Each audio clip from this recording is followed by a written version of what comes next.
Thank you very much for giving me the opportunity to open this International Week and this International Conference. It's an old dream come true. It's an idea that circulated around among us for a while, and here it is. We are happy to say welcome, warm welcome to our guests. Just a few now in the room, but more will add up later.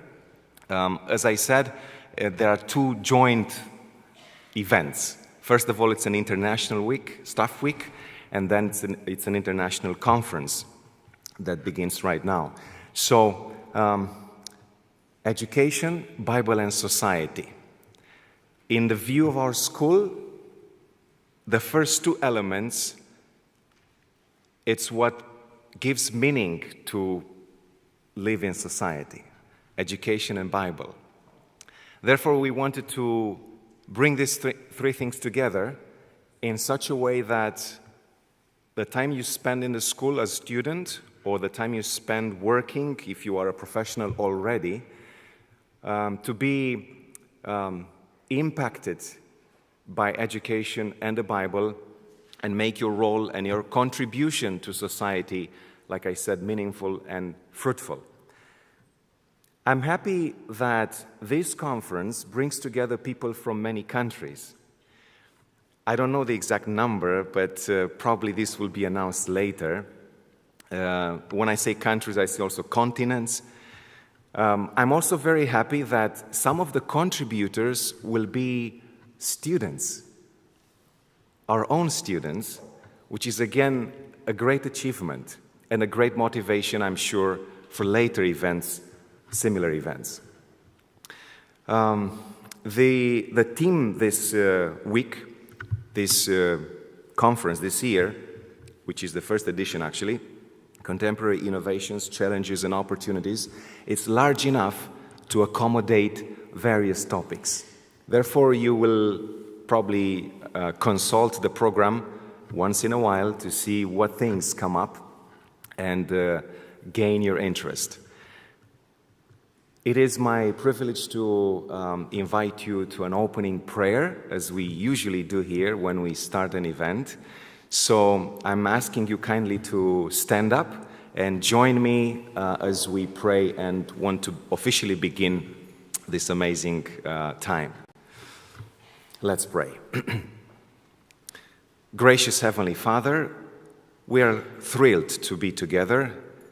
We are very happy that the team that organized this event planned it ahead and make it happen,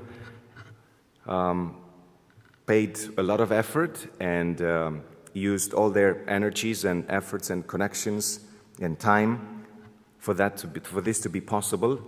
Thank you for the opportunity to interact, to learn from each other, to have special guests. We want to ask for your blessing for the attendees, for the presenters, for the organizers, and let everything that happens here this week be a blessing, be important to us as we grow in knowledge and in our preparation for being good servants in the society, in the church, and around the people that we meet. We thank you for everything in the name of Jesus Christ. Amen.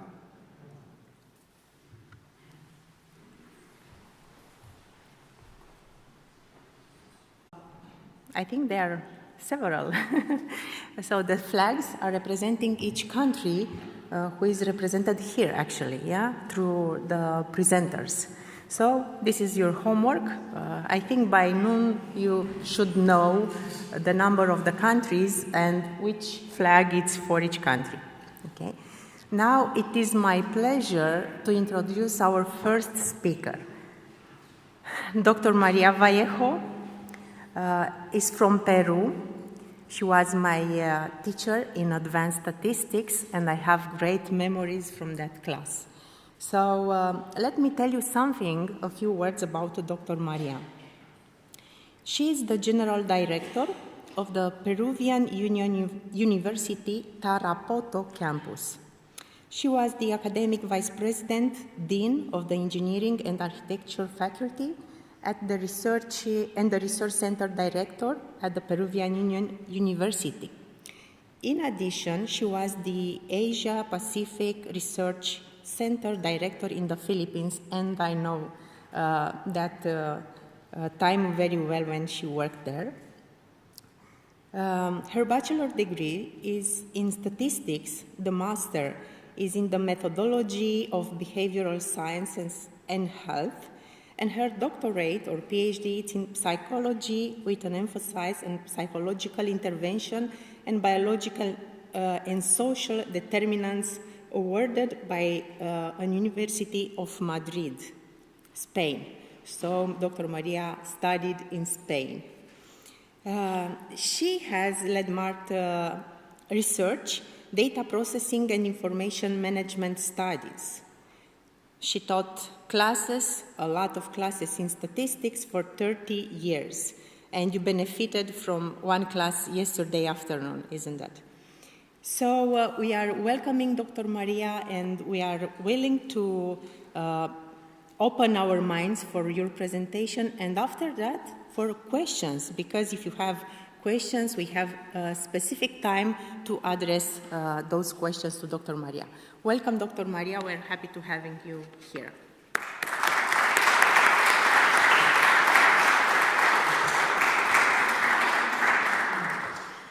Thank you. Very good presentation, and for me, it's a pleasure to be here.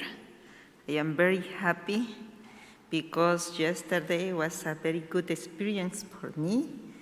I saw how each of you is interesting to learn more, and this is very good for growing in the university. I was thinking, what is the topic that I want to share you this morning? And research is my passion. And I say, how in our university in Peru, we start to growing in this aspect. That is the reason because this morning the topic of the conference is research implementation strategies and its impact on academic reputation, an analysis of Adventist University of Peru.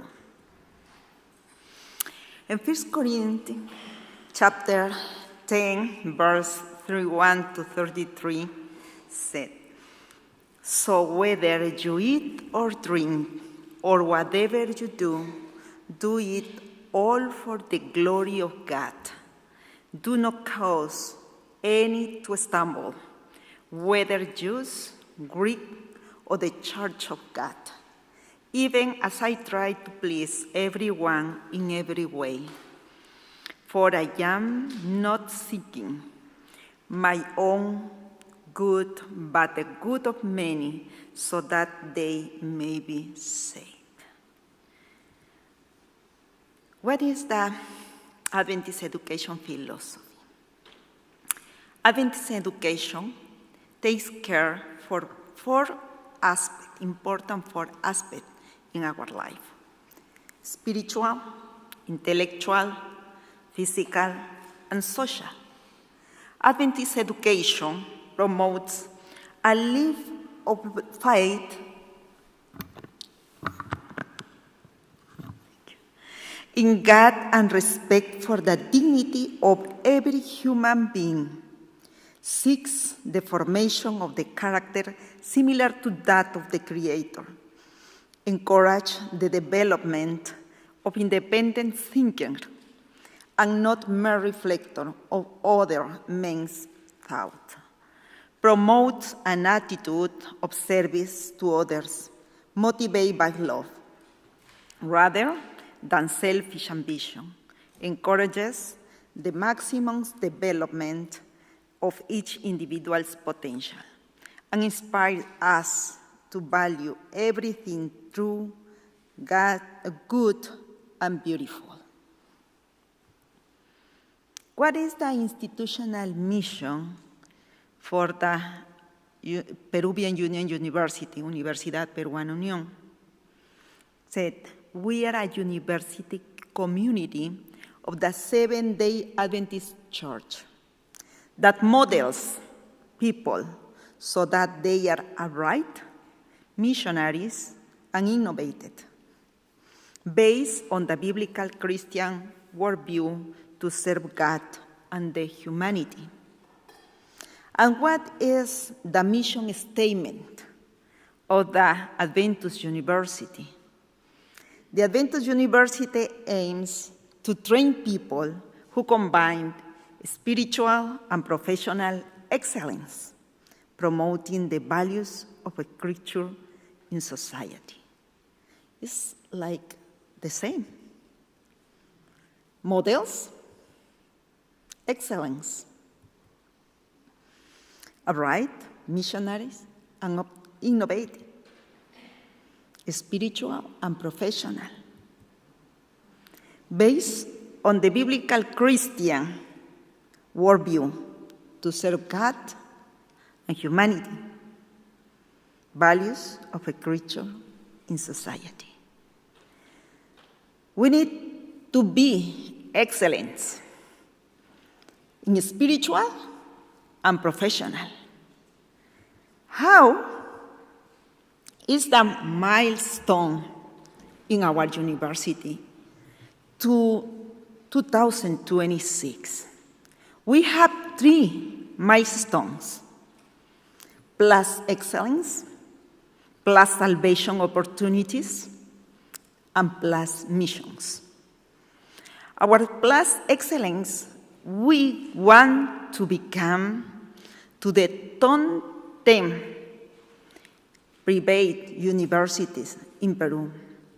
We have 95 private universities in Peru, and we want to become to the top 5 in the university. Right now, we are in the top 10. We are the 10 best universities in Peru. But we want to become, to be at the top 5, the best 5 universities. But not only one. Now we have 16,000 students in our 3 campuses: Lima in the coast, Juliaca in the mountain, and Tarapoto in the jungle. But our goal, our milestone, 2026, we want to be 22,000 students in our 3 campuses. Our mission is we want to send 300 students to the missionaries to another countries that they participate in another universities and in the church around the world.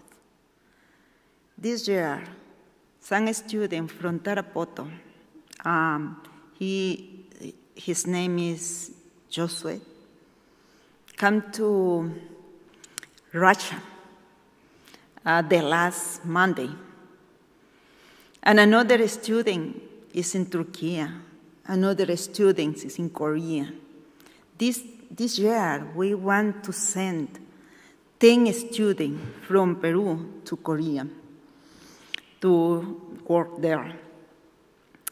And not only that one, we have now 16,000 students, and almost 60% of them are not Adventists. And we want to share the message of God. And our milestone to 2026 is share the message to 6,400 baptism of our students. It's a very big challenge, but we believe that God can help us to fulfill this milestone.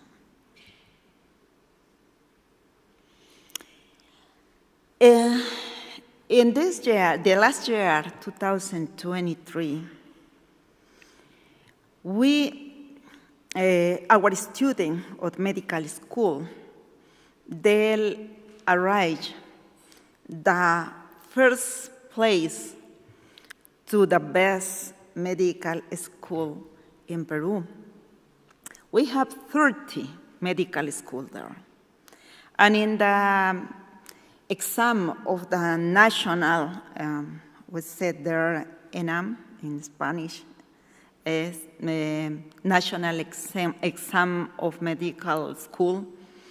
And our student was in the 5th position for all public and private university, and in the 2nd position for the private medical school. We write and publish 192 articles in the high-impact scientific journals. 5 patents passes the formal examination, and in the copy that is institution of the government that they register patent in Peru. One partner research, we work with all the universities, South American universities, and with Argentina, Brazil, Colombia, South America is Ecuador, Chile, and we work in research together. We send to 30 countries students for academic mobility, and we change our curriculum this year, this new curriculum with emphasis on mission and internalization. What is the quality indicators? In management, said administrative transparency, leadership skills, other sources income, state sources, percentage of budget allocated to research, revenue generated by research project, income generated by consultancies, user satisfaction with the university, satisfaction of the graduate with the university, accredited careers and programs, training hours per employee per month. Regarding to the teaching, index of indisciplinary, number of student-teacher interaction, percentage of teaching expenses, percentage of work experience outside the higher education, number of career with joint degree, macro-curriculum evaluation, micro-curriculum evaluation. Regarding to the students, admission score to career on program, number of local students by number of regional students, number of hours dedicated to research by students, number of hours dedicated to society, involved per students, languages offered to students. We have a resource, English Center, but it's not English Center only. We teach another languages there. Link it with society. Number of industry-related projects, international cooperation project, institution with agreement for a student internship, project with companies to a student internship, project of the attention from the university to society, technical and scientific events, and continuing education courses dictated, percentage of student award with economic scholarship, satisfaction of peer institution, project executed by the technology transfer office. In regarding to research, you know all the projects that we can work. And resources, budget ratio per student per year, institution, security policies, securities incident per user, student or teacher or employee, number of staff in charge or infrastructure classroom, equipped with computer of the total classroom, internet speed, covered play and recreation areas, open play and recreation areas, number of workshops and laboratories per career, digitization of administrative service, number of digits set operational process, total number of process closes on time, number of project overdue. Look in this indicator. We have research in many areas. Is very important for quality indicators. That is the reason, because we, like a university, thinking regarding to research implementation strategy. And we look like the policy of resources is very important. After that, the training, the formative research, the research with our students, and the professional research, the research of our professors, and publication. If we don't publication, we cannot see visibility of our university. This is very important. And what was our strategies in our university? First, we changed the website, the principal website of our university. Before, we don't see research in our principal web page. But now, if you open, right, in your computer or in your phone, cell phone, upeu.edu.pe. In the principal website, you will see research. And if you enter in research, you see there all the policies and all the activities of research in our university. The journals that we have already 19 journals, 20 journals. And now we are working in index 2 or 3 of our journals in Scopus, because we can publish more articles in indexes and quality journals of our professors and students. The next, the research regulation is very important. And it's open. When you enter to our principal web page of our university, you can see there, because the government asked us to put in our web page that transparencia in Spanish, transparency.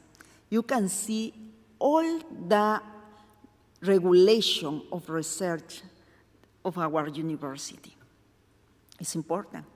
We cannot advance in research if we don't have research regulation. After that, we have research policies regarding to our professors.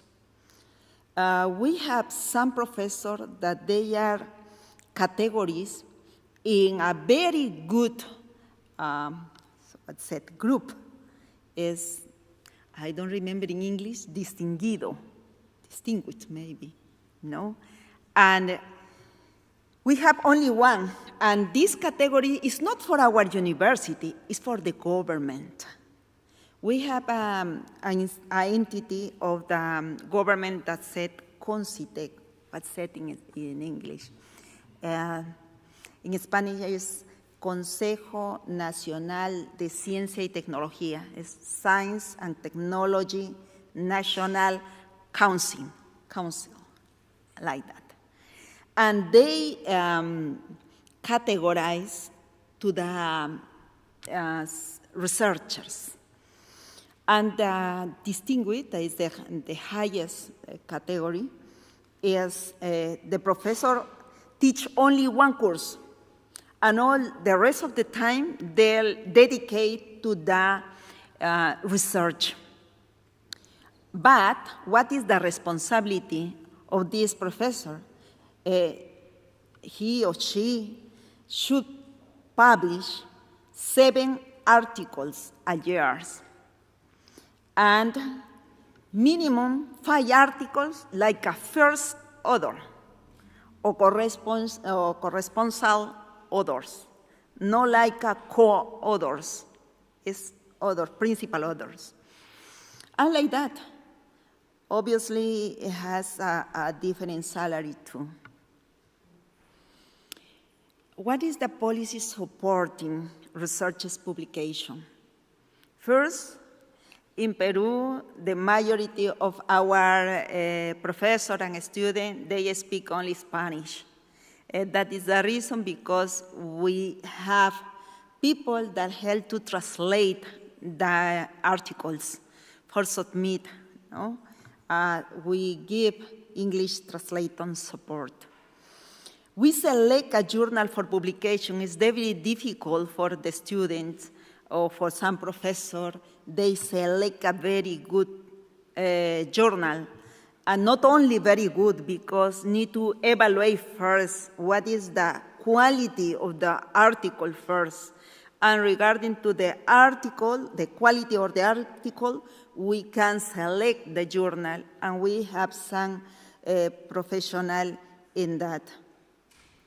And two, style correction, because each journal has different styles. Maybe APA, maybe Turabian, what is another? For medicine is, I forget right now. But it's different. AMA, Michigan, I don't know. Yeah? We have different styles, and we correct that styles. Training is very important. We give several courses and conferences to our students and to our professors. As we can see some of the training that we give to our students and our professors.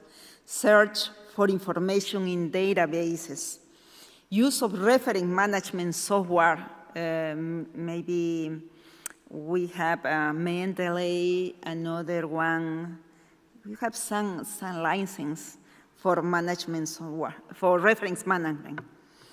Statistical analysis of basic and advanced data.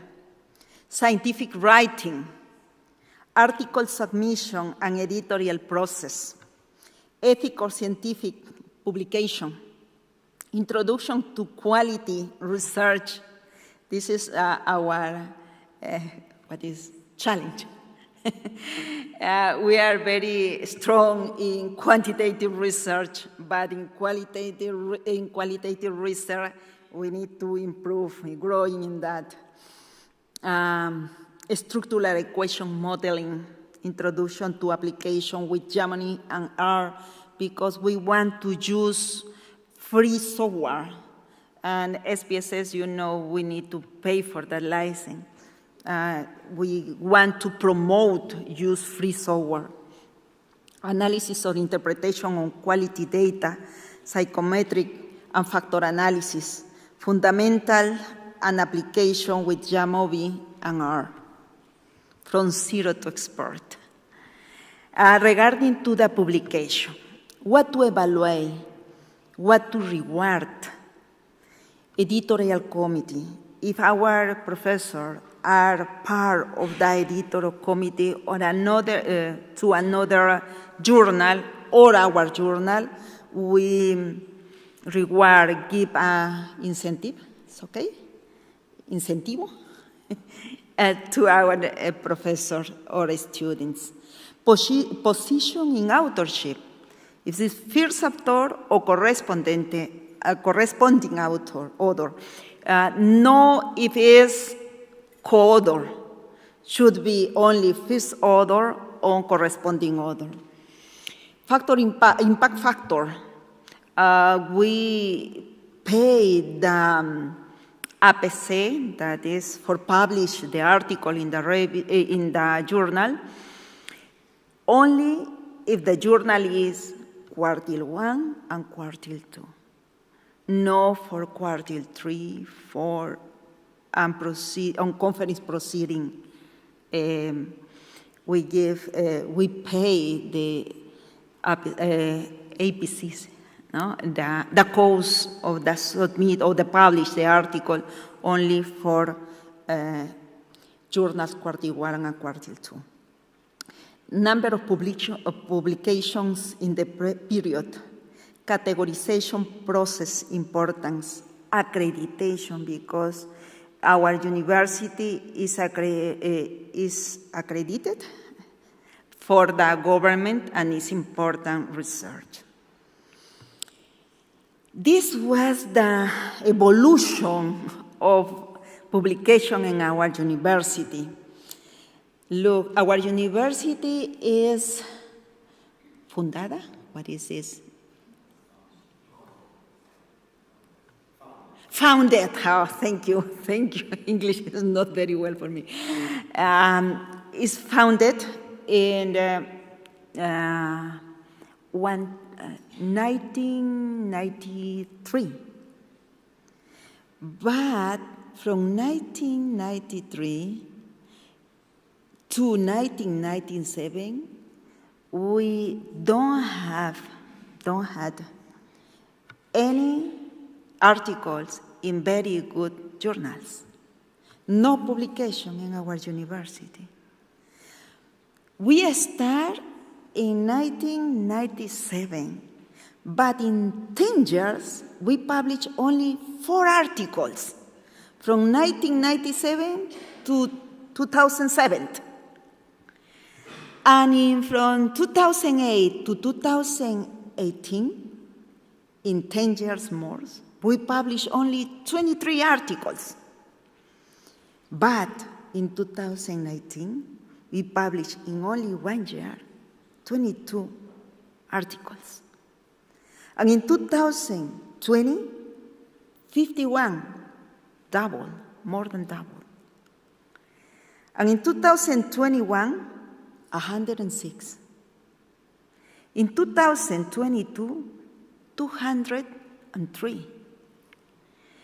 In 2023, it's almost is a little less than 2022, 192.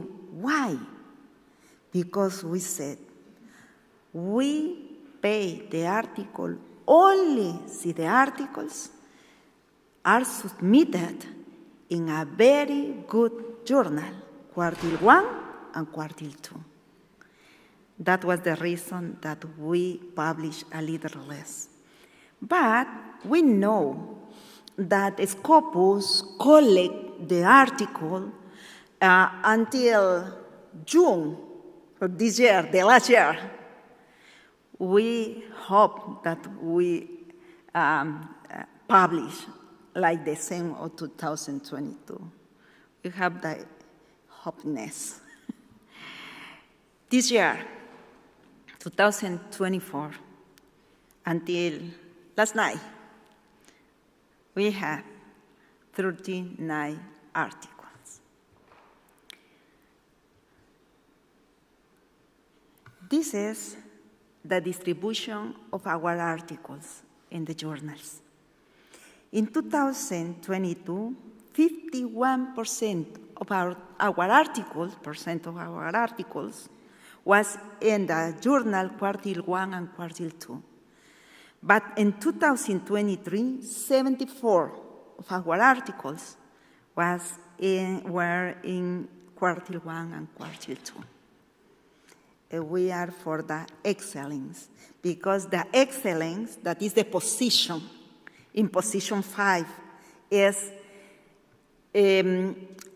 I can publish maybe 100 articles per year, but if it's not in Quartile 1 and Quartile 2, you cannot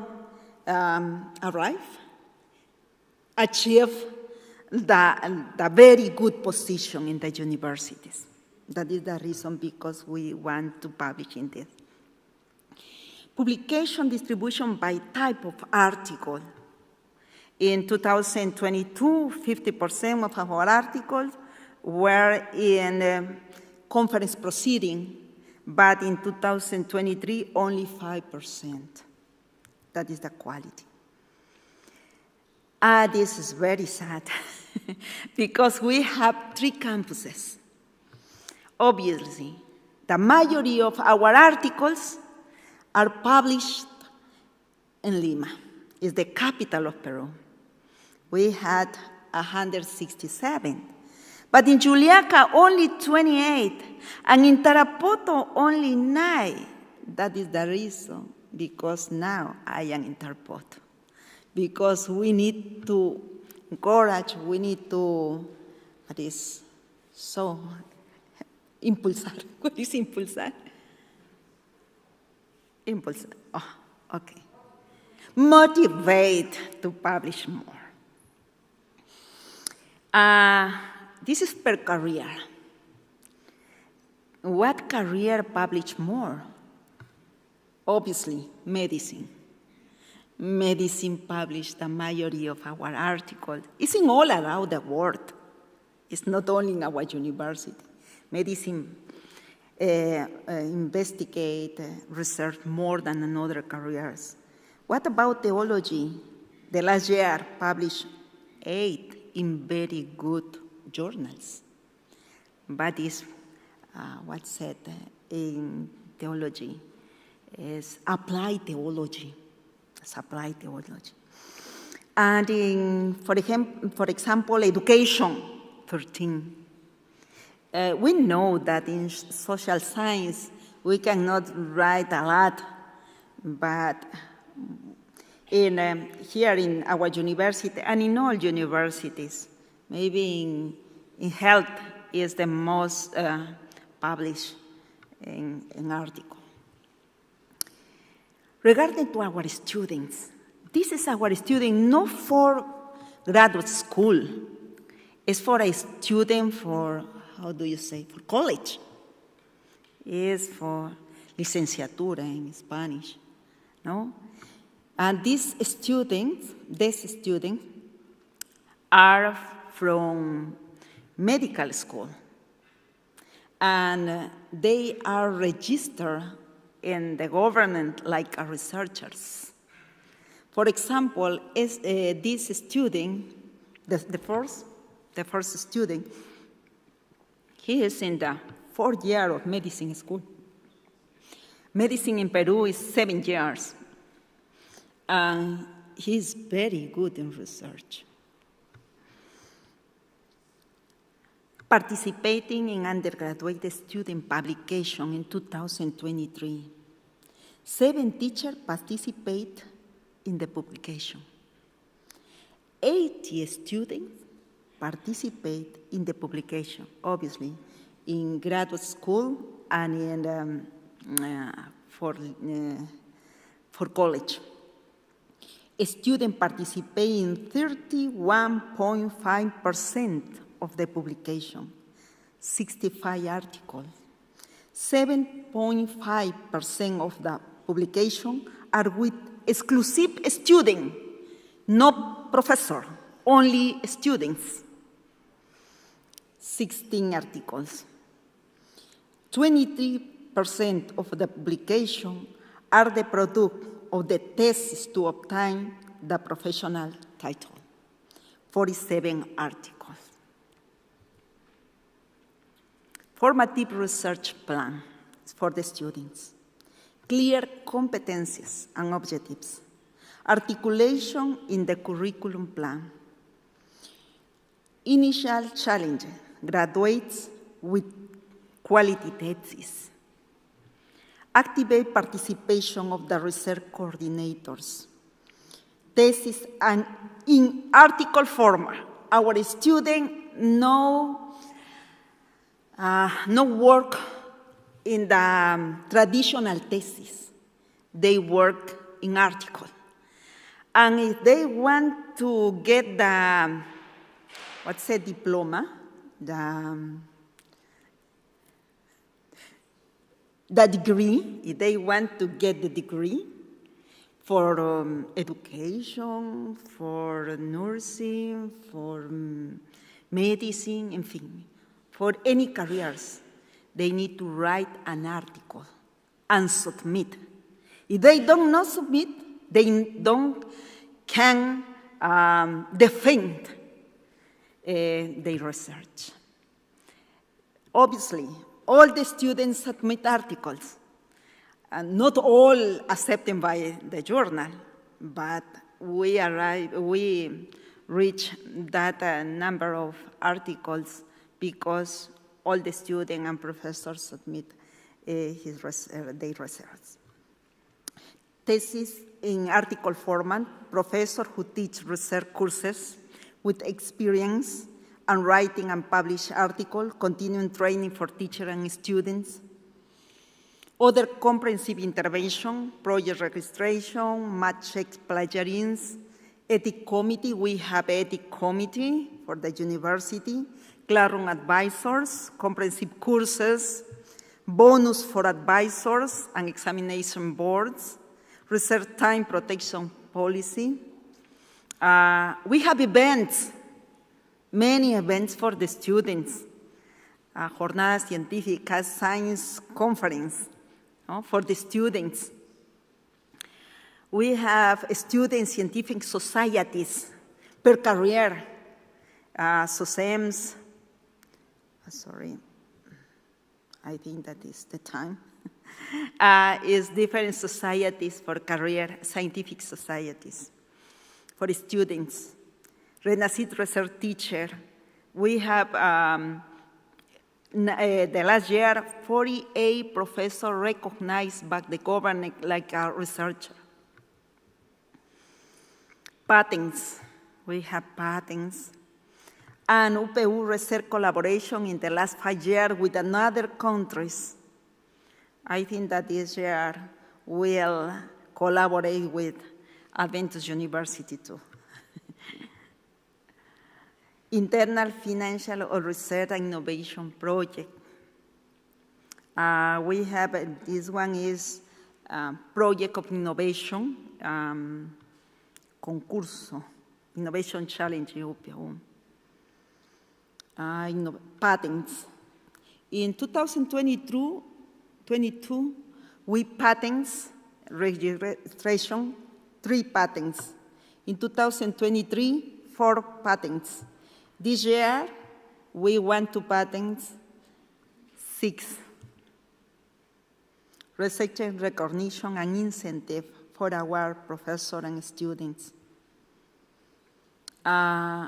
And the university, in Peru, the regulation is the university need to invest in research at least 1% of all our budget of our university. And that is the reason because we need to invest in research. And it's good. We invest the last year $498,060 in a year in research. We have some resources: Web of Science, Scopus, JotStore, ESCO, Turnitin, Elsevier. Journals, we have 20 journals, different journals. You can see in the on internet, revistas, it's in Spanish, revistas. Oh, it's here. this is the website. You put that website, you can see all the journals that we have in our university. This inform for the government.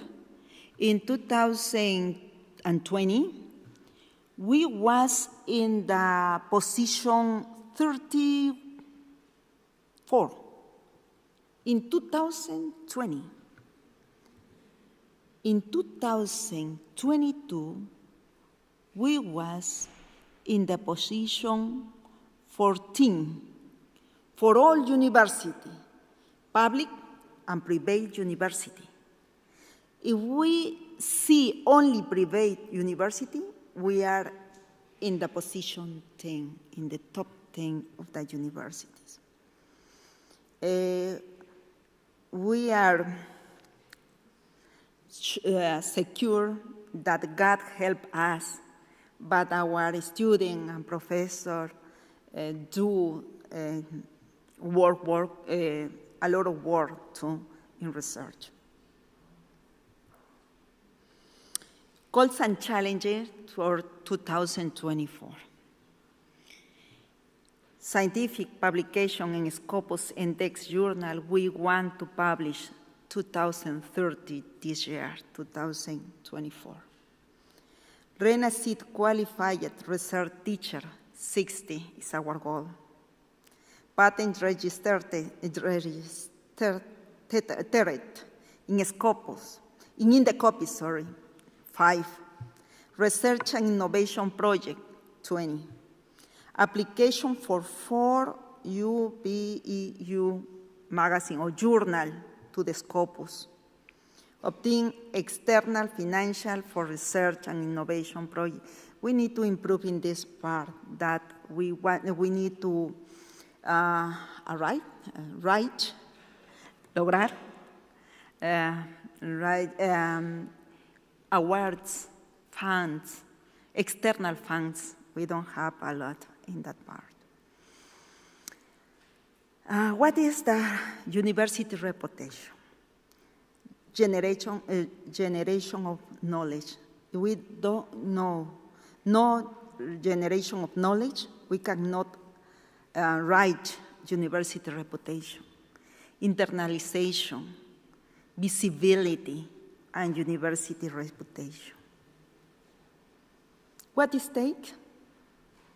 Researchers, infrastructure, regulation that regulate all aspects, ethic, labor, salary, competition, agile and clear process, commitment to the knowledge generation and visibility model, personnel specialized in intellectual property and technological transfer, international agreement and academic mobility, trusting God for the fulfillment of the institutional mission and vision. I finish here. And this book, Ministry for Young People, in the page 174, first paragraph, said, be determined to become as useful and efficient as God calls you to be. Be thorough and faithful in whatever you undertake. Procure every advantage within your reach for strengthening the intellect. Let the student of books be combined with useful manual labor and by faithful endeavor, watchfulness, and prayer secure the wisdom that is from above. This will give you an all-around education, that you may rise in character and gain an influence over other minds, enable you to lead them in the path of rightness and holiness. In Genesis chapter 1, verse 31 said, God saw all that he had made, and it was very good. And there was evening and there was morning. If God made us very good, we need to do all the things very good. Thank you.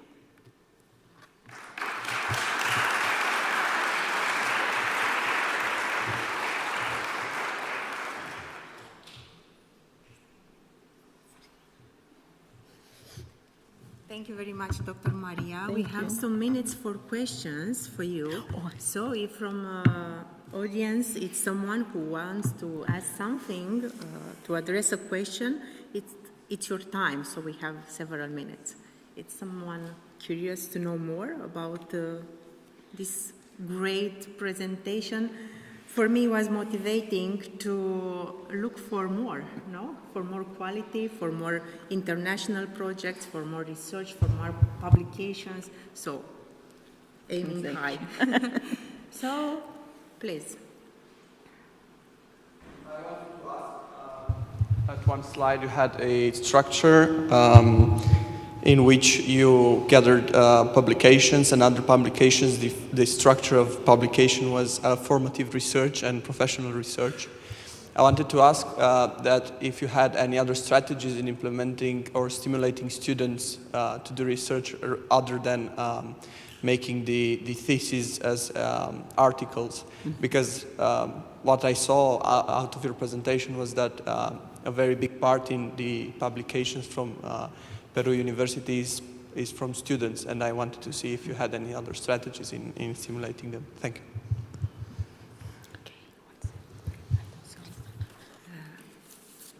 If you have something else for students to motivate them, not only publishing, because it's an academic requirement, how do you motivate them in another way? Oh, I understand. Thank you. Obviously, our students, they are very good not only in research, they are very good in the specific area that they develop after that or work in that. And we have a very good professor too. They go for entities or factories, maybe, for example, engineer students. They have a very good laboratories.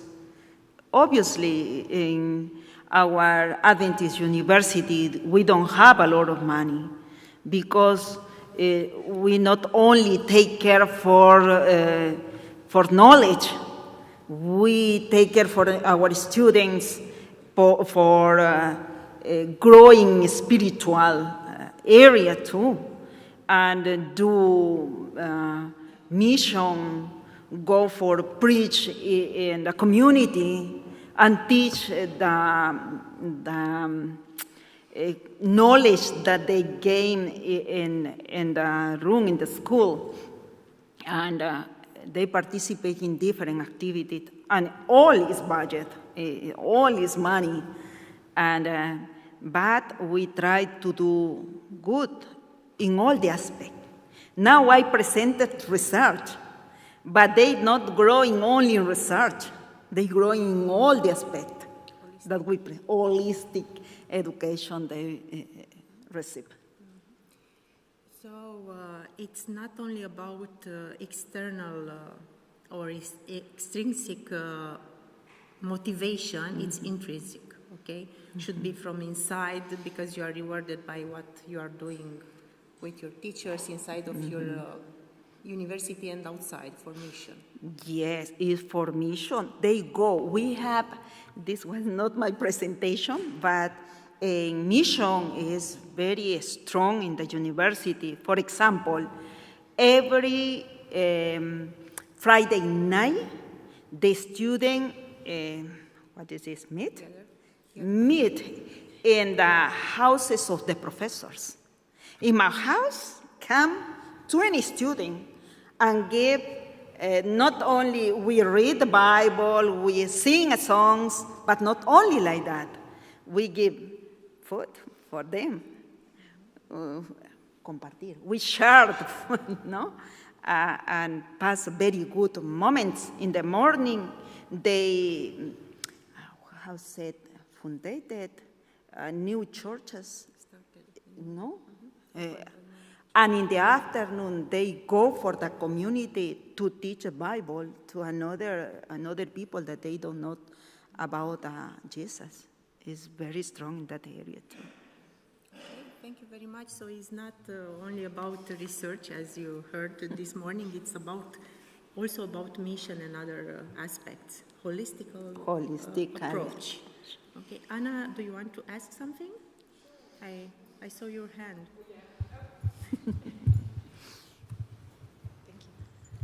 Thank you so much for your presentation. And so it's especially after this explanation of that holistic view, have you faced challenges with working with the faculty to get everyone on the same vision?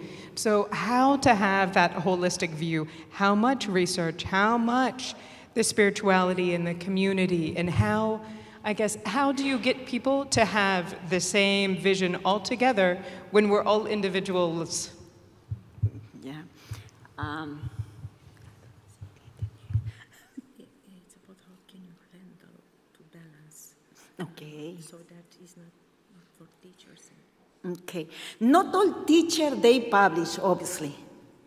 And not all. We saw 49.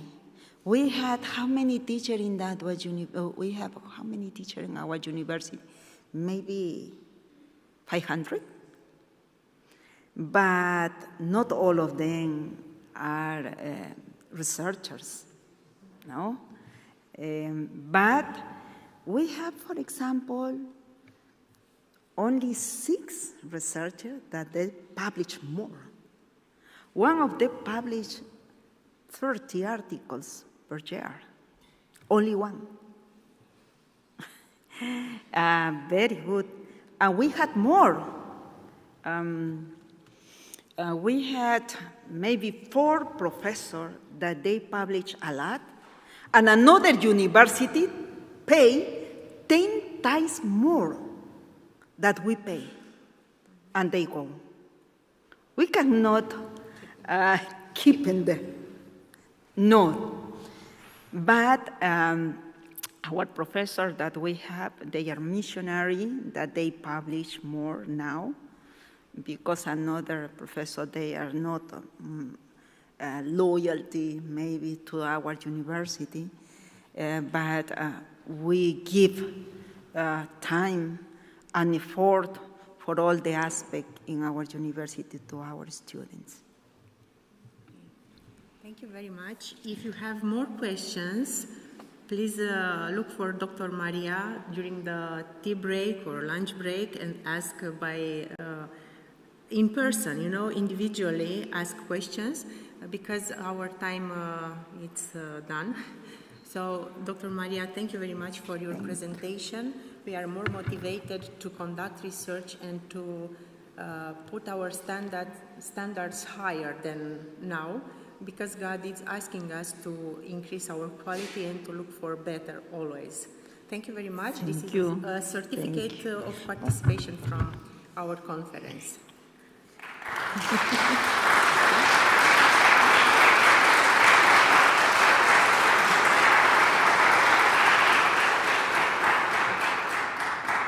Now it's time for our next presentation. Thank you.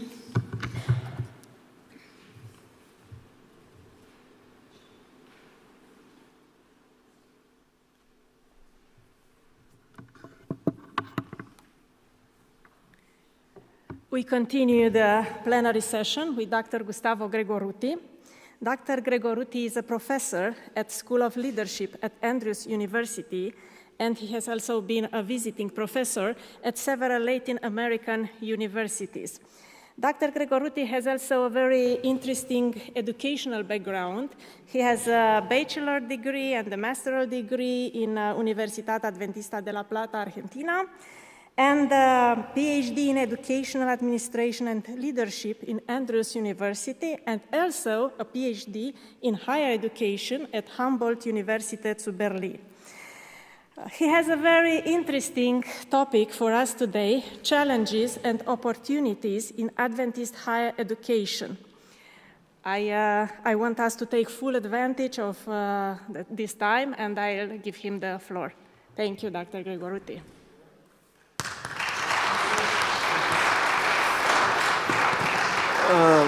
Hello, how are you doing? I'm terribly congested. I've been flying and driving and all this, so I hope I can speak well. And so while they prepare the PowerPoint, and to have it over there. All right, so I see some, thank you. People I know from Peru. I've been in other conferences. Thank you. Yeah, that way, right?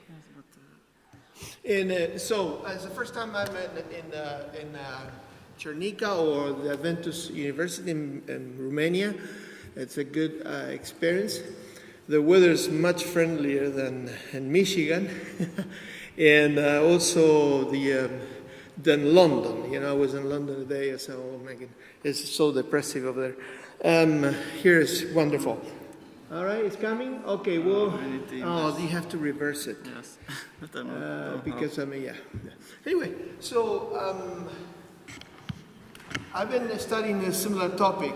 You know, the faculty research productivity is a very interesting topic, a very relevant topic.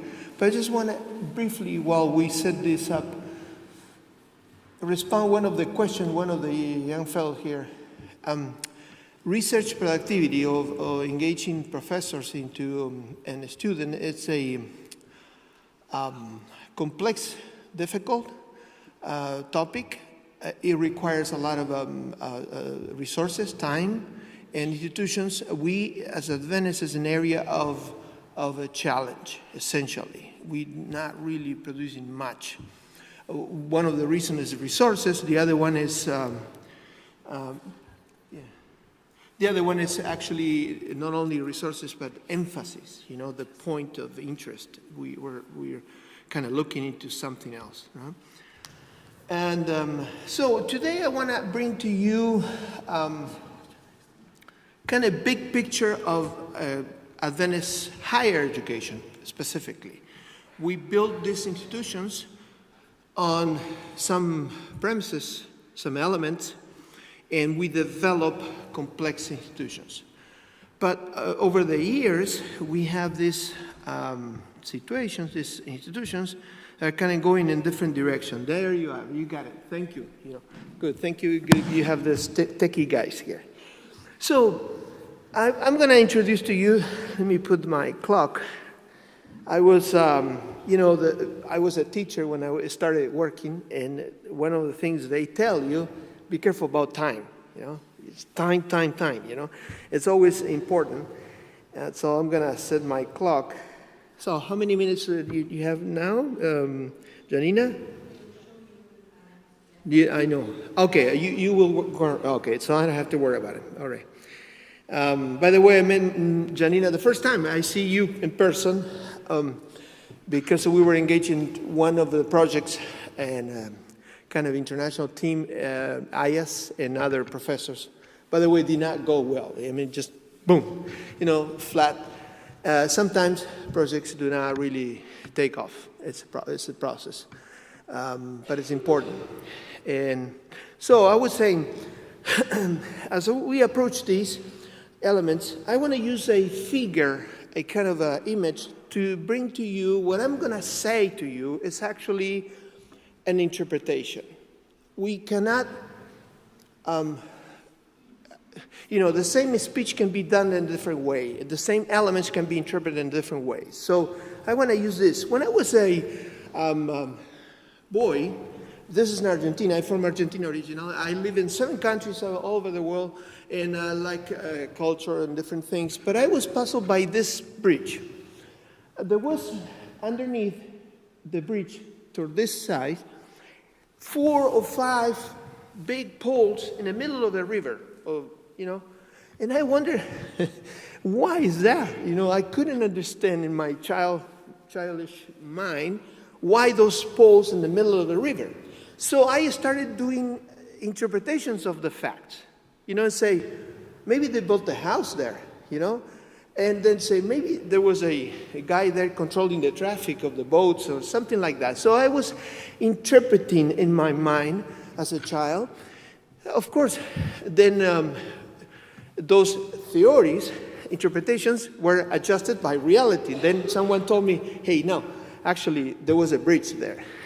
It was a bridge, very low and up, and it was destroyed by time, and that's why. And they built this new one, we call it White Bridge or Puente Blanco.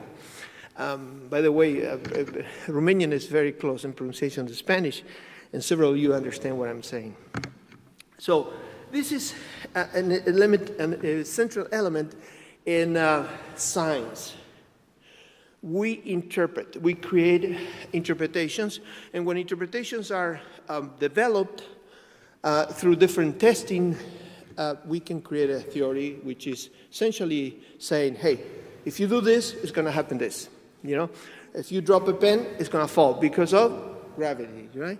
So we create these interpretations. And this is a way of interpreting complex realities. We are in complex an environment. All right, so let me talk about this functions or mission of higher education. When we develop higher education as Adventists, we have lots of other options around us, different ideas of a university. And those ideas are expressed in the mission ideas. The mission is for what is it why we're here? You were saying a few minutes ago, this idea of why is it that we're doing this? Or someone asked you that. So essentially we have universities, you know which is the oldest university, functioning university in the world is University of Bologna in Italy, in the city of Bologna. It was created in 1088. It's not the oldest, but the oldest still functioning. What was the purpose of, it was created by the Catholic Church, by the way. The idea is to train lawyers, to train clerks, to train people to perform activities. So higher education has the main core mission of training, teaching, essentially. But also, you see, as time goes by, we have this revolutions, we call it, in higher education, changes. And in Humboldt in Berlin, happened that I did my doctorate over there, they developed, Humboldt brothers developed a very important mission for higher education that is still very alive and is very strong in many European, especially universities, the idea of research.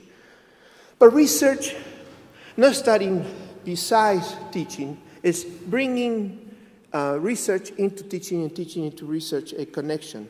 And it happened in the 1800s with the idea that, the knowledge, the Industrial Revolution changed the whole idea of knowledge of society. And then they brought that to, they created this idea of a cátedra, the cátedra, the chair, where you have a professor who is doing research and then teach out of that and has students of that. This is still very alive in many universities today. But then you have another revolution which is very much American and is impacting, this is a broad picture of higher education I'm trying to bring to you. So you have this idea of a land grant, more university interested in impacting society. It's not only American, but it's very strong in the US, the idea of transforming economies. And currently, you have another third revolution, what I think is a revolution in terms of a deep change in academia, is the idea that you actually co-create knowledge with communities. You produce knowledge interacting with communities, and you bring this three-dimensional idea of generating ideas, knowledge, science. And that is impacting everything else. It's impacting teaching, research, and transferring in all this dimension. Of course, we can talk a lot about this, but I don't have enough time to. So here's another way of saying the same thing, and put it this way, where you have this teaching, research, transferring, or communicating with it, and then this community engagement or engagement as we speak. So somewhere in that kind of broad idea of a mission are Adventist institutions, and I'm going to share some. Right. So let me ask you a question now I have here.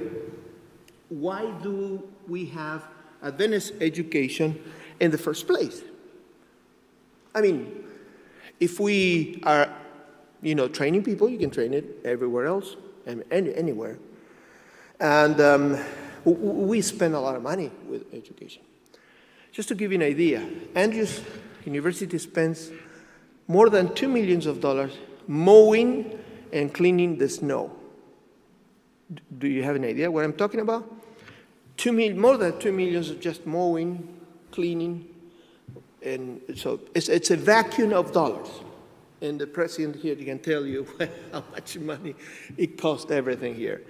And it's impressive the amount of money you spend. So why we have this? And this is the original input I want to just give you. There's a set of elements that I want to share briefly. Well, we have institutions like these to rethink main parameters of understanding from the Bible. And that implies a lot of research as well, but also other dimensions that I'm going to share. So we have this idea of discussing, having a space to see different alternative understanding. And if you read Ellen White, because those understanding create impact on the way we live, the way we behave. And let me show you here, for instance, interestingly, it says, let me just read it here. Christian universities could be a protective fortress, an incubator, where students develop intellectually, emotionally, and spiritually, relatively, sheltered by or from the aggressive attack of secularism and the pernicious effects of religion fanaticism, right? It's a unique environment where believers can gather to study, socialize, date. Some of you have been dating. I saw yesterday walking there, a little bit friendly. So they could contribute to preparing a new generation of honest, compassionate, diligent, ethical professionals in various specialties, right? Students are equipped to explain all the reasons for their faith and values of their spiritual experience. So essentially, a university like this is for that. It's a place where you can really think through heavy, difficult issues, right? So you have professors, you have administrators, you have people working toward those understandings and come from the Bible. And I'm going to tell you, we think we got the truth. Be careful with that. There is a lot of stuff that we don't understand. There's a lot more things to study. And there's a lot of need of, to implement some of this. So we need to do that. In order to do that, I feel a little bit trapped. I can't walk a little bit, so I'm moving. But anyway, in order for you to do that, you need to have a system. And if you approach higher education from systemic theory, you can say you have an input, processes, and outcomes. So this is a very important element because students come with all these factors, these elements in their lives, families, personal, and all that. They go through, essentially through the institution, two set of curriculums, two set of activities. One of them is a formal curriculum, let's say, getting classes, labs, and all these things. We all do that, internships, research, and all that. But also you have this other curriculum, like yesterday I was walking around, and that happens informally. So the challenge for the administrators and for the university to put those in a way that would help them to really go well. Because those co-curricular activities can destroy what you say in the classroom. And this is what is happening in many universities. Adventist University, I'm talking, right? So let me briefly present to you a basic set of paradigms of Adventist education, so opportunities for us to develop. The first one is this idea of a future. Future is the center of Adventist education. Why? Why? Because Jesus is coming. So we have to be ready and make others to be ready, right? So in a few words, because I don't have much time, I think I put too much material here. And the other one is this central. When you read Ellen White, I have quotations, of course, I don't have time to do. She said, the humans have been fractured by sin. Sin fractured us, departed from Jesus, from God. We need to be religated, reconnected with God. That's essential. So there's no future, thank you, there's no future without reconnecting with God. That's a central paradigm of Adventist education. The other one is epistemological, and this is very complex. We just talk about some of that. It's how do we navigate current ideas? I mean, how do we navigate all this complexity and secularized ideas that intentionally got off from the picture? Then the wisdom. The wisdom, I like to use the word wisdom as a character, as a formation of the person. How do you create a student who is actually well set to function in society? You know? That's a very important element, and this is mainly co-curriculum in many cases. Well, we can talk a lot about that too. So, but also, the whole system works based on a basic element, the teacher, the professor in this case. Without a Christian professor, without a converted person, without a experienced person in Christ, the whole system falls off. The whole system does not work. And I'm going to show you a few trends now, if I have time. Okay, finally, at the funding. And this is very, very complex, because what I see in higher education is actually we're cutting down alternative funding systems. And Adventist education is self-supporting by definition, although we're not doing that much now. So the curriculum in Adventist education aim to create this well-rounded individuals who are equipped to lead purposeful lives within the context of biblical mission. So it's a worldview, a view of the reality that emphasizes the importance of spirituality in intellectual, physical, and social dimensions, right? The development of the character. And so this is the big picture, and this is, to me, a kind of snapshot that picture the whole thing.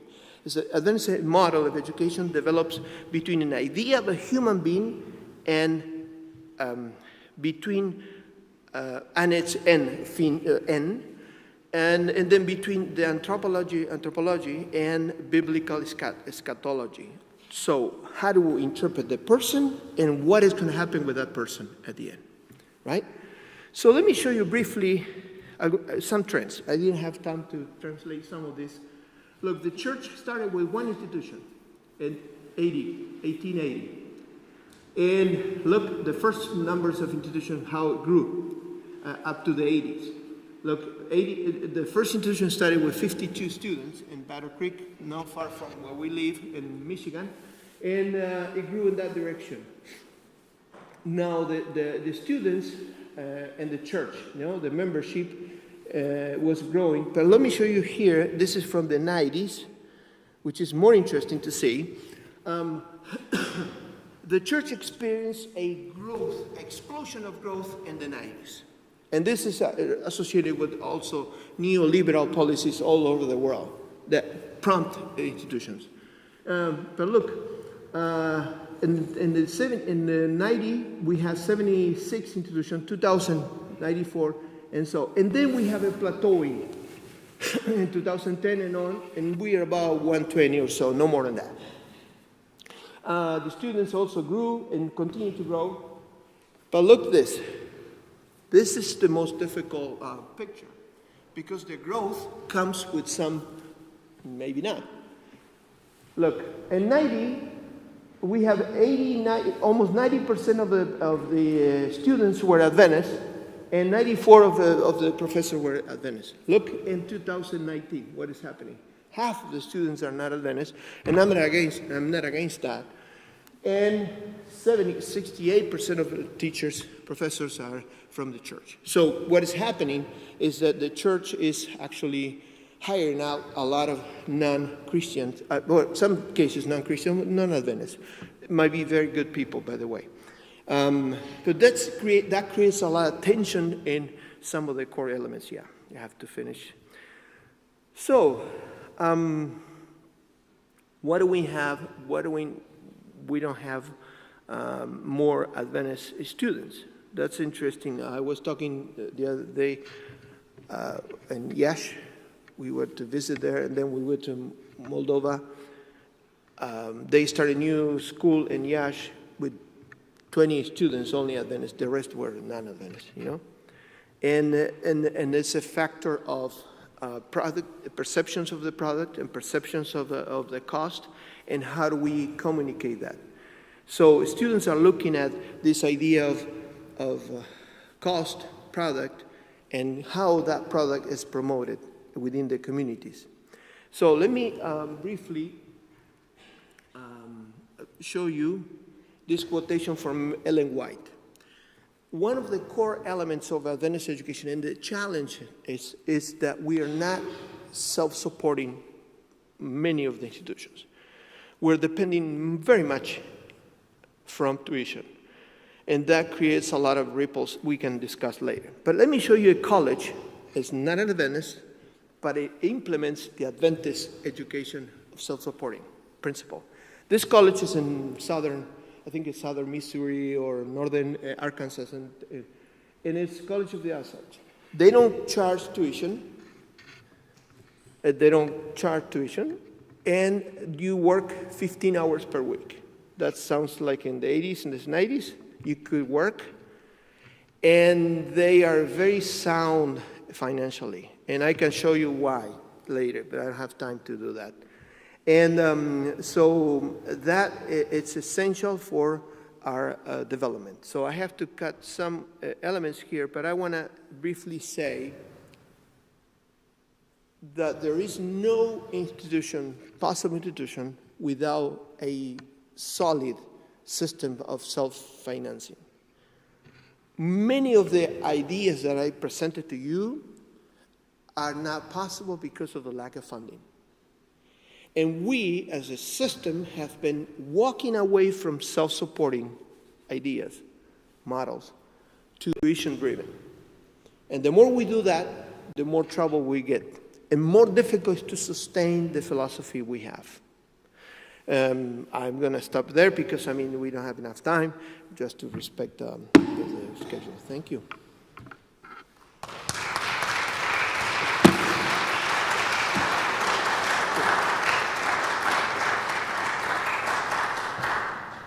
Very much, Dr. Gregorutti, for your interesting presentation. I think most of us are one way or another connected with an Adventist university because we are either faculty, students, or graduates, so I think the topic raised our interest. So if you have questions for Dr. Gregorutti, feel free to ask. Comments? Maybe it's a little bit technical, a thing. Yeah. Because it's recorded, so you need to use the microphone. Yeah, tell me. Maybe you can just continue the coda that you didn't finish with that college that you mentioned. How are they able to do that? Yeah, financially. Well, yeah. I published an article about that, or two. I don't remember now. One of them is in English. Yeah, I can share it with you. Well, the principle is this. They have, I would use the table as a metaphor. They have many legs on the table. So the more legs you have, the stronger the institution is. So they say, okay, we want to train students with low income. So how do we pay this? Because the cost is the cost. I mean, you have to pay. So they have a hotel. They have assembling activities with factories. So they work with different businesses, say, hey, we have students here. Do you need us to help you with that? So they made a deal which is very connected with business, very connected with the specific areas of business. So students can practice that and at the same time make money. They have what in English is called endowment. A certain amount of money reserved, and how they got that endowment through donors. So the endowment is put in an investment fund which has a return, let's say annually 10%, and you have let's say $100,000, you get $10,000 per year. Let's say the more money you have, the more money you so they have that, right? And I think there were about 200-something millions when I studied the institution. Of course, there's a lot of money for us, but we don't have to implement it exactly the same way. You know? And they have a lot of scholarships through donors for specific students. They're very much, but the difference, this is not new to you, the difference is the intentionality. Because we all do the same thing, kind of, but not systemically, not well organized. So we need to create this thing. Many of the institutions, public institutions in the US, they're not really public anymore. They have 10, 20% of the budget from the government. The rest is, more elaborated institutions can have research. Research can attract money, but that takes an impressive amount of energy. But for colleges, they do that. So you work 15 hours per week, and you get tuition free. And if you work in the summer, you get board and room free. It's outstanding. Even Margaret Thatcher, Bush went to visit that. But it's not the only one in the US, by the way. There are several. What is striking is this is exactly what Ellen White and the pioneers set up. We've been walking away from the model for many reasons I want to discuss here. Thank you. We have other questions? I'm looking at the clock. Sure. I had my question, but I think I'll ask you in the tea break. Yeah? Well, I was thinking you were speaking a lot about the financial challenges, but I was thinking also about the other kind of challenges. I mean, you're speaking about the Christian university as a protective fortress. Mm-hmm. What strategy do you see for us to work with, for example, diverse sexual orientation? That is. Oh, that's a very, very complex. And Andrews, right now we have a community gay. Mm-hmm. Let's be honest with you. And they want to be recognized publicly by the institution. Institutions say, no, we're not going to give you the, let's say, the official status. Although we cannot change your ways of perceiving your sexuality, because, I mean, well, it's a very complex issue. But there are some students who openly, and so you wonder why they want a Christian education when they have that kind of orientation and they know the institution is going to not accept them. You tell me why. I mean, I don't know what's the psychology behind that, but it's a fact. And they're not 2 or 3. I'm talking about dozens of them, if not hundreds, because I mean, but dozens of them at least. And so what the institution does is just navigate the tensions through counseling, work with them, because they need support. So pastors or other counselors work with them and try to integrate them. And essentially, we should not discriminate someone for their sexual orientation. The orientation, the homosexual orientation, is in many cases learned, in many cases is brought by experiences.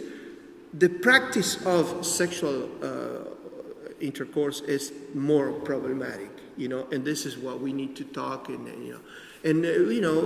as a Christian, we believe that God can transform people, can help them, but you have to be very careful how you handle it, because, I mean, you can really destroy a faith or person. So we need to work with people who know about this a lot. It's not that simple that just pray and that's it, you know. It's a very complex. Thank you. We are living challenges. Oh, yes, everywhere. Yes. And protected by law. You can't say, but it used to be that you say, if I'm gay, oh, you're out. You can't do that anymore because of the law. And, well, you just work through and, you know, accommodate and work that. I would try to be, let's say, merciful with them, but at the same time, this is what the Bible says. This is what we have to. Although I have this, I might be attracted to alcohol or some other drugs. I know that's my preference, but, well, the Bible tells me not to do it. I don't have the power to do it. Well, that's a dynamic, very complex dynamic here. Yeah. It's a challenge for us to present them. It's very complex. Very difficult. Thank you very much. You'll have the opportunity to listen again to Dr. Gregorutti tomorrow, starting with 3 p.m. With another topic on Adventist education. So, come there too. Dr. Gregorutti, thank you very much. This is a participation certificate, and thank you for your effort thank you very much. Presentation. One thing is, if you come tomorrow, be ready to talk. I mean, you don't want me to talk all the time, you know. All right, so let's have a talk. So I don't like to speak to talk. A little bit, it's all right. I can give you some info, but it's more interactive. You know, it's more interactive. Okay, that's it. Okay, thank you very much.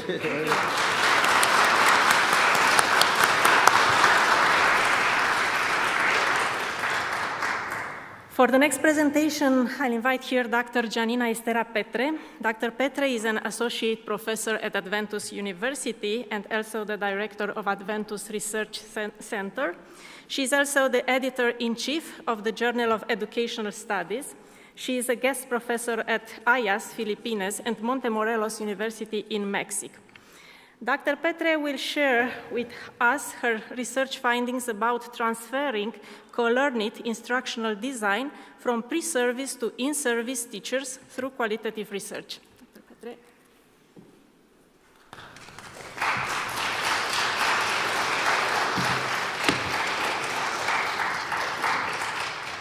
Thank you very much. It is a pleasure to share my research that started in 2017 at IAS where I studied my PhD in education. So I put together something that Gustavo presented, teaching, research, and transferring to another or outside of the university.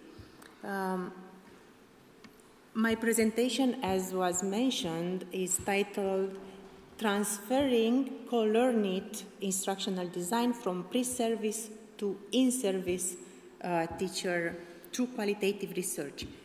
I want just to start from the idea that qualitative research is an excellent tool to transform a dream in reality. And my dream was to transfer the model I developed during my PhD program not only to this university, but also outside of the university in the schools that were willing to ask me to train their teachers. So this is our university, for those who doesn't know the Adventus University. And during this diverse or different seasons, why did I decide to present this study? Because in 2020, I developed the CoLearnITT model.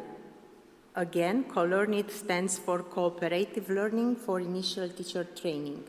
From 2020 to 2022, I successfully applied this model during my classes here at Adventus University. So the feedback received from the students was positive.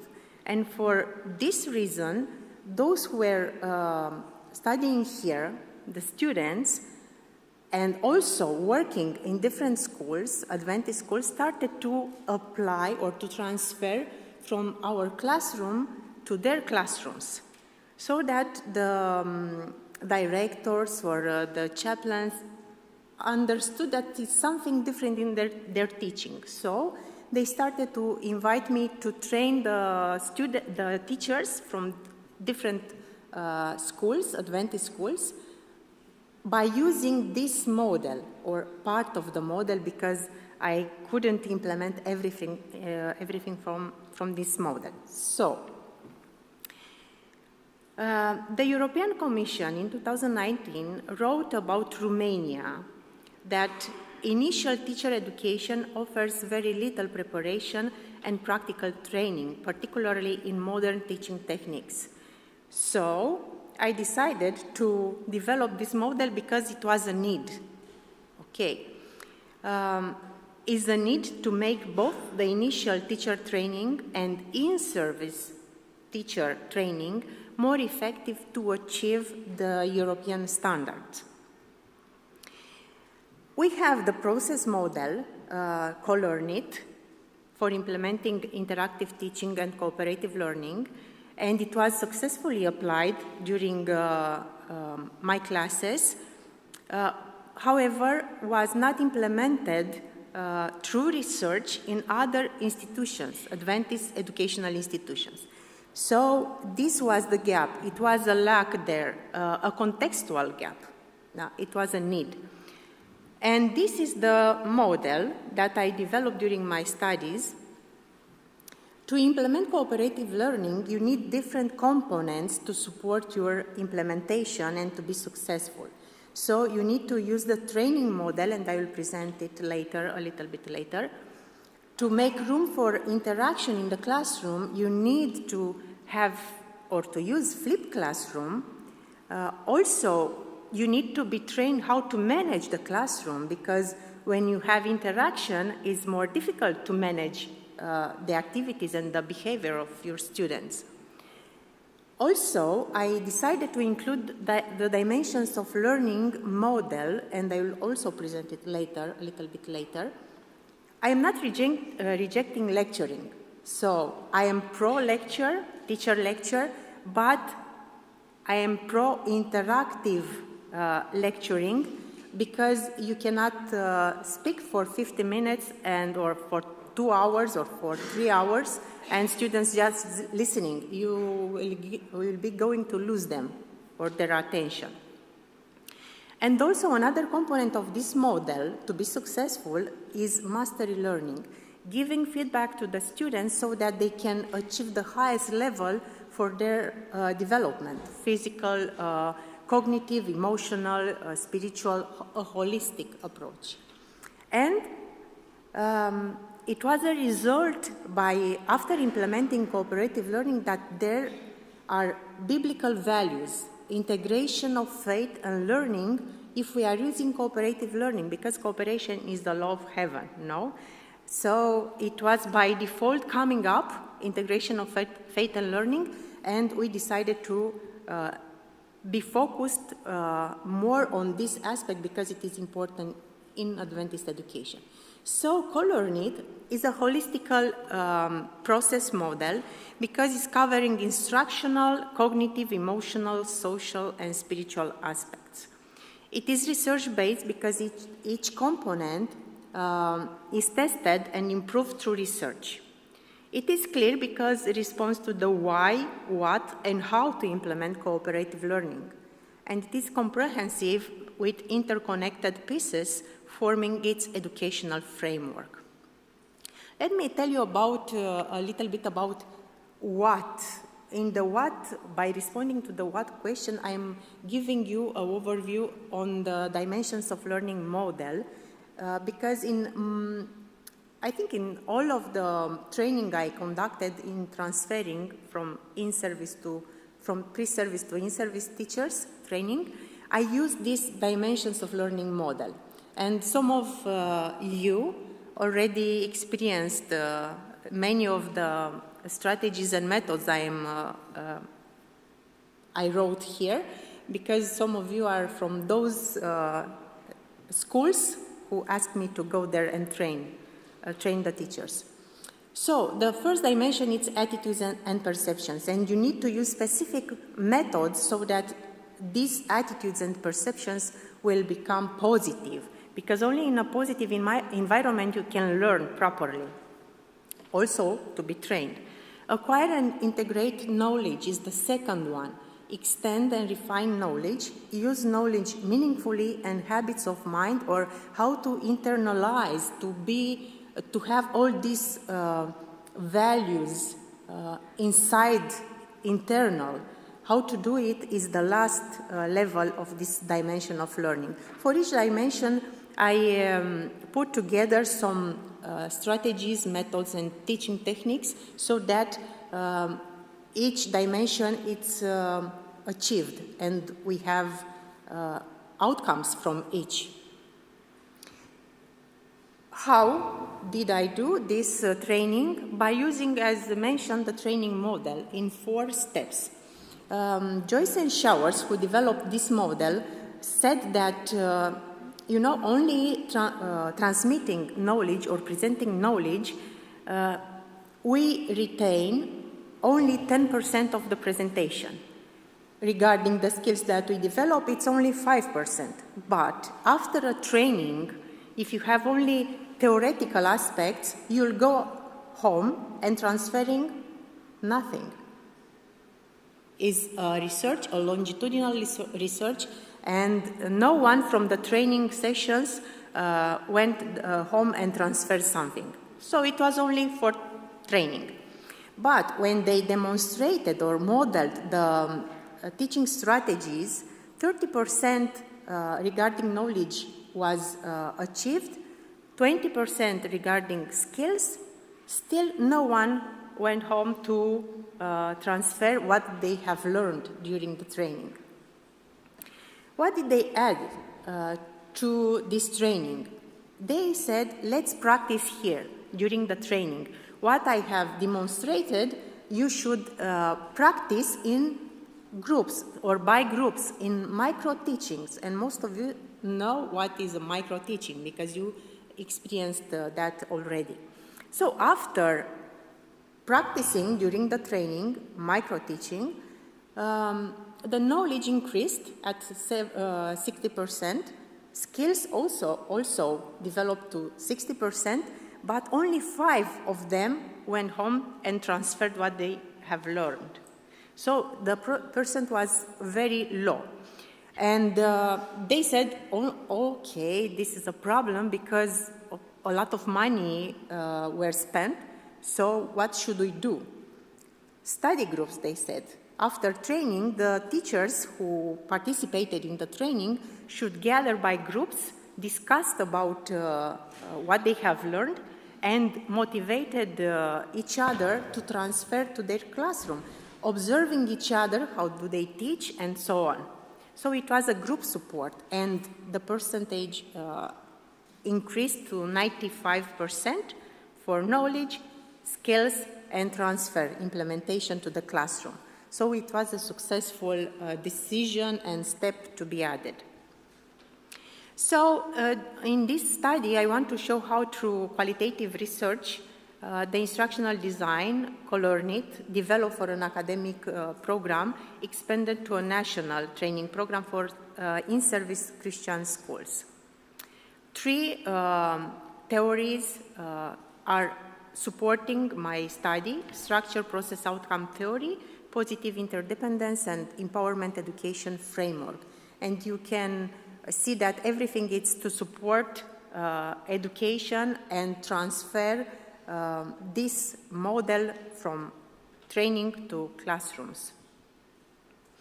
I will not read now the research questions because later we will explore them a little bit.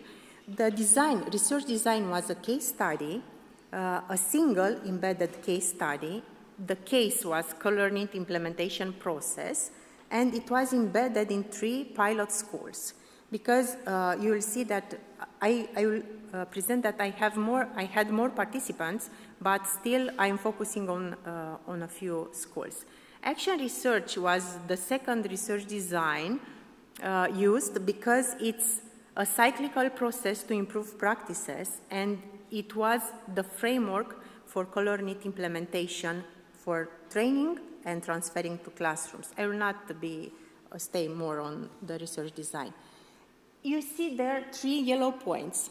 There are the places for the 3 pilot schools from where I collected information or data. The first is Dr. Luca from Brăila, and we had there 2 sessions for training in 2022 and 2023. Mihai Ionescu High School from Bucharest in 2023, and Excelsis School, Ploiești, in September 2023. We had 78 participants from K to 12, all teachers, administrators, so in-service teachers, administrators, and pre-service teachers, those students who were enrolled at Adventus University but still working in those schools. Besides these 3 schools, we conducted training in Oltenia with 60 teachers at Craiova. Also, in the second session, 12 teachers in Transylvania International School, Respiro Teacher Convention, 40 participants, Adventist Romanian Beginner Teacher Training last year, 120 teachers, and was also a training in Madrid with 110 participants, was a congress for teachers for children ministry. For data collection before the training, because when using this research design, you need to know, to understand what is happening in those institutions you are conducting research. So I sent online qualitative questionnaires to see the situation about teaching methods, integration of faith and learning, and so on. Documents analysis and written communication with the administrators of those schools.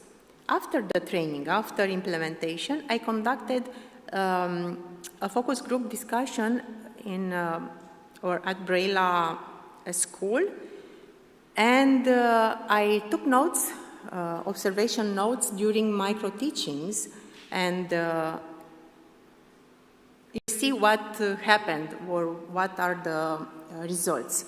For the research question 1, what are the teaching practices in the selected schools before the implementation of CoLearnITT? Most of the participants said that they are mainly teaching in a traditional way, teacher lecture, individual activities, oral or frontal evaluation. But occasionally they have short time for interactive activities. Also they used didactic games, so it was not so bad, but still way to improve, no? For research question 2, how does the implementation of CoLearnITT in selected schools look like? The participants mentioned that they started to implement interactive teaching and something was changed there. They had excited students, and I'm quoting only one participant, teacher, can we have the same class tomorrow? It was great, said a pupil. Actually, I think it was grade 4, if I'm not mistaken. Excited professors. One of them, from Mihai Ionescu, said, I can't believe how great my class was. I never taught so well. So he was excited also because something was changed and the students were happy. The professors started to collaborate because of these study groups. They gathered and decided what to present, what to teach. They observed each other, so it was, the collaboration increased there.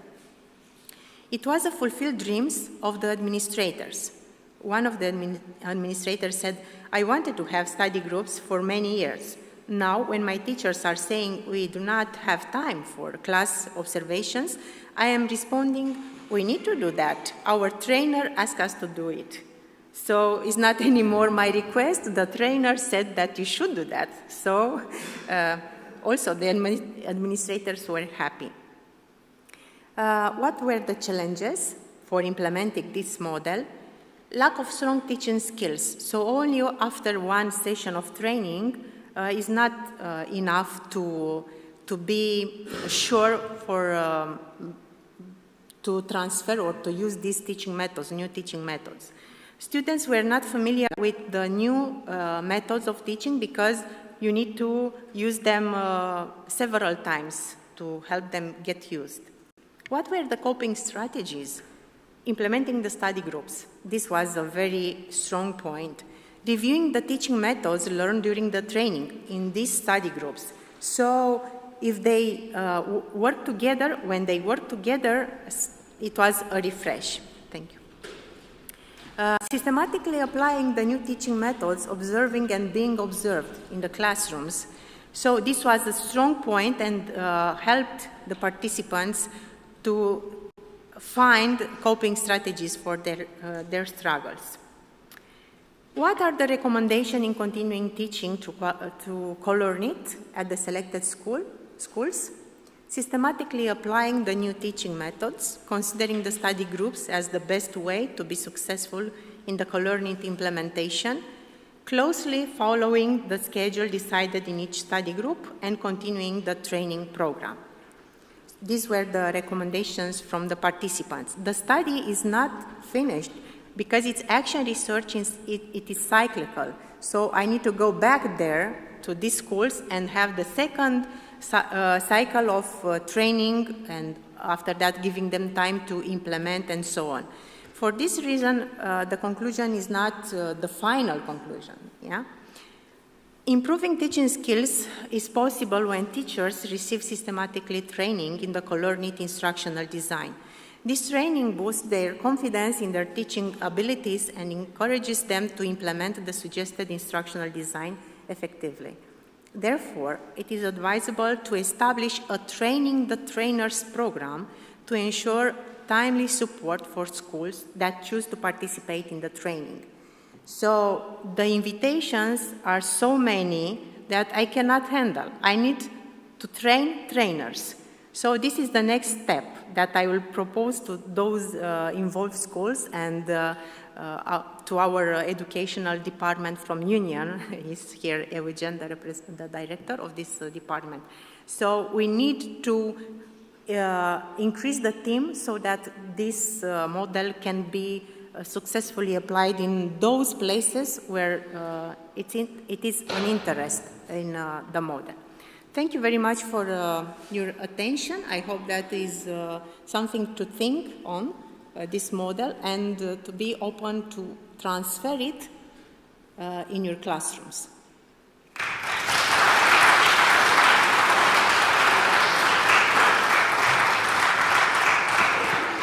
Thank you very much, Dr. Gianina-Petre. I was thinking about the fact that Dr. Gregorutti was speaking about the different dimensions of the mission of the university, and you presented as an example of transferring knowledge to community. Very interesting. Questions for Dr. Gianina? Okay.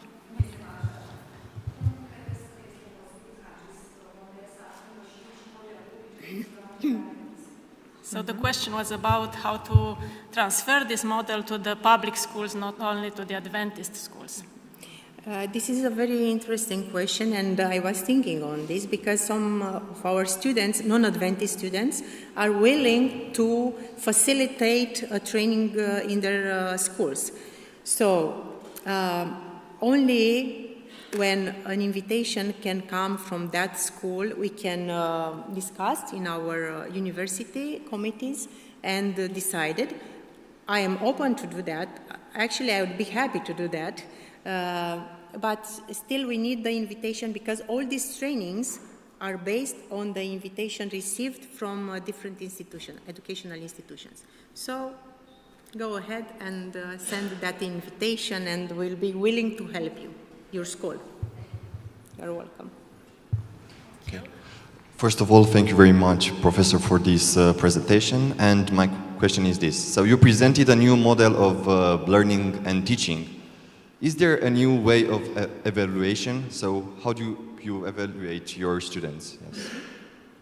Yes, this is a very good question, and I didn't have time to explore or to present more the model. I will go back for you to see the model. So here for mastery learning component is for evaluation, and it is focusing on formative evaluation, how to help students to increase knowledge, skills, abilities, capacities, so that not only the final or summative evaluation will take place. So after each assignment, homework, if you want to say so, I am giving feedback and time to improve that homework. So based on my feedback, the students will have a week to review the homework. They go back to the content of the lecture on the content, okay? And they have time to resubmit the homework. So this is formative evaluation. And also in summative evaluation, I'm using case studies. So not only focusing on specific responses to achieve that basic level from Bloom's taxonomy, but the higher levels of Bloom's taxonomy. Different ways of evaluating, formative, summative. However, it's everything for improving knowledge and skills of the students, not only for catching them when they didn't do something, well. So formative is the key, formative assessment or evaluation. I hope if you want, we can discuss more in the tea break, during the tea break. Thank you. Do we have other questions? Yes?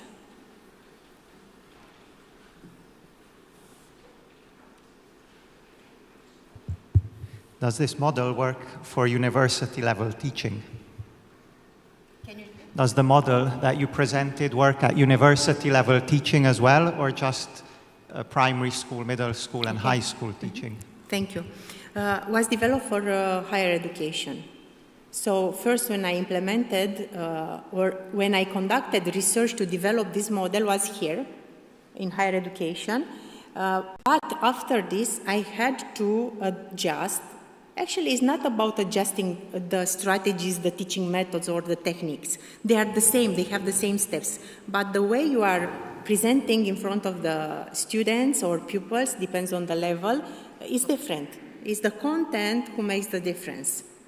Okay, so they can work from kindergarten to a PhD program in the same way, just the content is different and the way you are presenting to the people in front of you or pupils. Okay, describing more a strategy or just going through the steps, the phases or of each, depends on the age. I think, yeah. Do we have more time? Does your teaching strategy manage the same amount of data transferred to the student, more or less? I mean, in the same amount of time, what's the volume of information that you can transfer? This is also a very good question. And for this reason, I included in this model flipped classroom. Because when you use this kind of strategies, interactive strategies, methods, techniques for teaching, you are using more time in the classroom. So flipped classroom is about giving an amount from the content, a part of the content before the class for students to read. It can be reading, video material, or a PowerPoint. It depends on you. We can have an entire semester speaking about flipped classroom. So how to split the content so that in the classroom you have room for interaction. And flipped classroom, it's for this reason here. Because when using interactive teaching methods, you don't have enough time in the classroom for teaching the content. Okay? So part of the content is sent before the class. And the students are reading, listening, watching what you prepare for them. It can be something that you are preparing, a content, a video with you as a teacher, or it can be something that you are finding on the internet. It doesn't matter if the content is very good for the age you are teaching, okay? The children or the students, pupils. Everything should be adjusted to the students. Thank you. I think we shall continue our discussions at the tea break. Thank you very much, Dr. Gianina-Petre. Here is your certificate. Thank you very much. Good luck for your future plans. Thank you.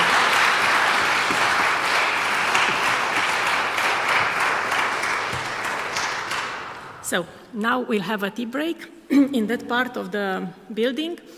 But please keep in mind that at 11:25, the parallel session starts at 25 in the rooms that are in the program. So enjoy the tea break.